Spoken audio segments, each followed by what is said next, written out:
Hello viewers, welcome to Buli cooking programme. আশা করি আপনারা সবাই ভালো আছেন। এই দেখুন, আজকে আবার আমি চলে এসেছি একটা রেসিপি নিয়ে। রেসিপিটা আমি করে দেখাবো আপনাদের ছোলার ডালের সঙ্গে। এই যে ছোলার ডালটাও আমি ভিজিয়ে রেখেছি, ছোলার ডালের সঙ্গে কুমড়ো শাক। এই কুমড়ো শাকের সঙ্গে আমি একটু ঝিঙে আর পটলও দিয়ে দেব, একটু এই যে আলু কেটে নিয়েছি, আলুটাও দিয়ে দেব। এই কুমড়ো শাকটা কিন্তু আমার বাড়ির গাছেরই, আমি তখন কেটে নিয়ে এসেছি, বৃষ্টি হচ্ছিল বলে কাটাটা দেখাতে পারলাম না, অন্য আরেকদিন দেখিয়ে দেব। এই দেখুন কত সুন্দর কুমড়ো শাক হয়েছে আমার বাড়িতে, একেবারে কচি, ওই জন্যে আমি এই যে 4-5টা ডগা কেটে নিয়েছি। প্রথমে আমি এইগুলো কেটে নেব।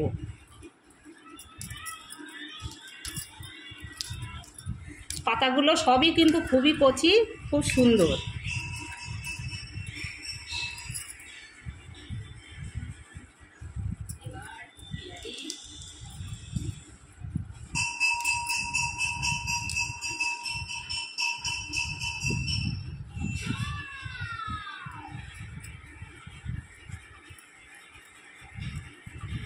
এই যে শাকগুলো আমার সব কাটা বাছা হয়ে গিয়েছে, এই যে দেখুন কেটে নিয়েছি। এদিকে সবজিটাও কেটে নিয়েছি, এই যে ঝিঙে, পটল আর আলু, এইগুলো আমি সব কেটে নিয়েছি।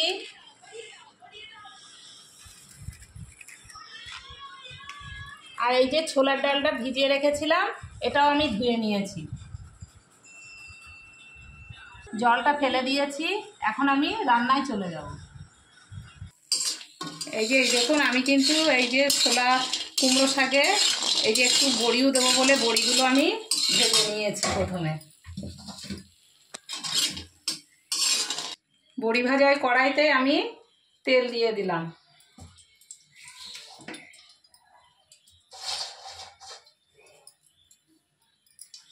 তেল দিয়ে প্রথমে আমি এই যে 4টে শুকনো লঙ্কা দিয়ে দিচ্ছি,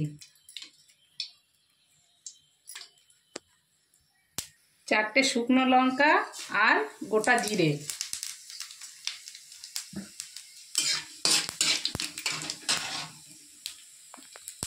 এখন একটু এই যে পেঁয়াজ,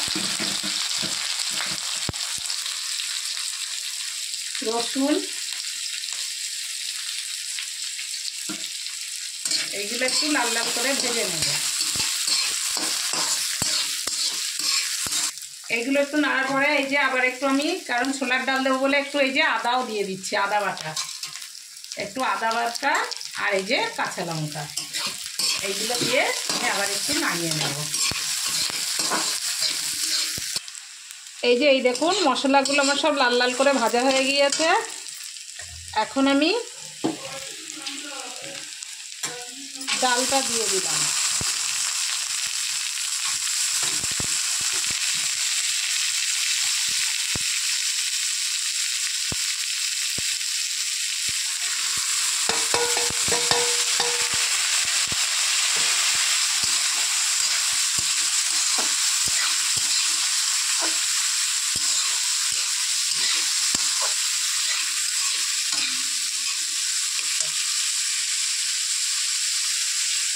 ডালটা দিয়ে একটু কিছুক্ষণ আমি একটু সিদ্ধ মতো করে নেব, কারণ ছোলার ডাল একটু সিদ্ধ হতে দেরি হয়, সেই জন্য ডালটা আমি প্রথমে দিয়ে একটু সিদ্ধ করে নেব।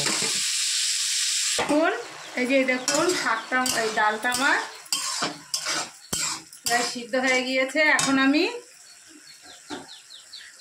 এই যে সবজিটাও দিয়ে দেব, সবজিটা দিয়েও আবার একটু কিছুক্ষণ কষিয়ে নেব।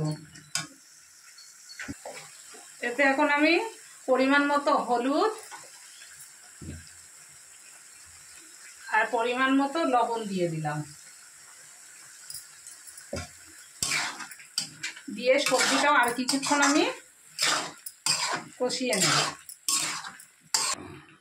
এই দেখুন সবজিটাও আমার প্রায় সিদ্ধ হয়ে এসেছে। এখন আমি শাকগুলো দিয়ে দেব।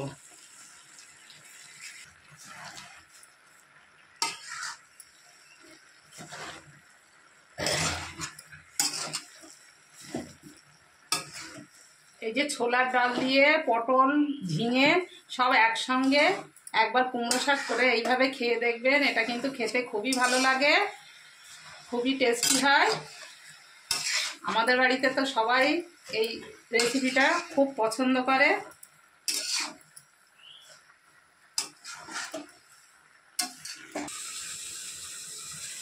এই যে এই দেখুন ডালটাও সিদ্ধ হয়ে গিয়েছে।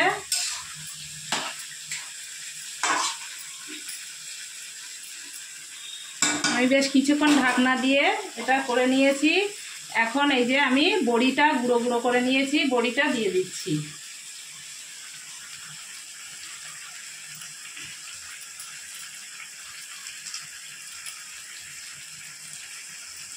দিয়ে আবার বেশ কিছুক্ষণ আমি ঢাকনা দিয়ে ঢেকে রেখে দেব 10 মিনিটের মতো।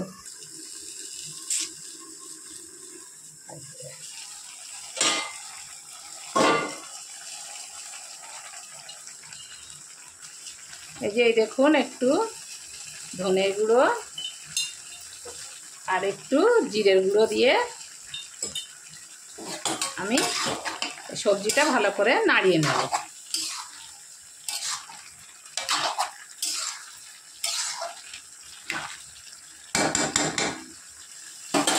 নাড়িয়ে নিয়ে আবার একটু ঢাকনা দিয়ে 5 মিনিটের মতো রেখে দেব। ব্যাস এই যে হয়ে গেল আমার ছোলার ডাল দিয়ে, ঝিঙে দিয়ে, পটল দিয়ে, আলু দিয়ে, বড়ি দিয়ে কুমড়ো শাকের রেসিপি। এটা কেমন লেগেছে কমেন্টসে জানাবেন যদি ভালো লেগে থাকে। আর যারা এতক্ষণ ধরে দেখছেন তাদের অশেষ ধন্যবাদ। কেউ যদি নতুন হয়ে থাকেন তাহলে প্লিজ লাইক সাবস্ক্রাইব করে আমার পাশে থাকবেন। আপনারা ভালো থাকুন।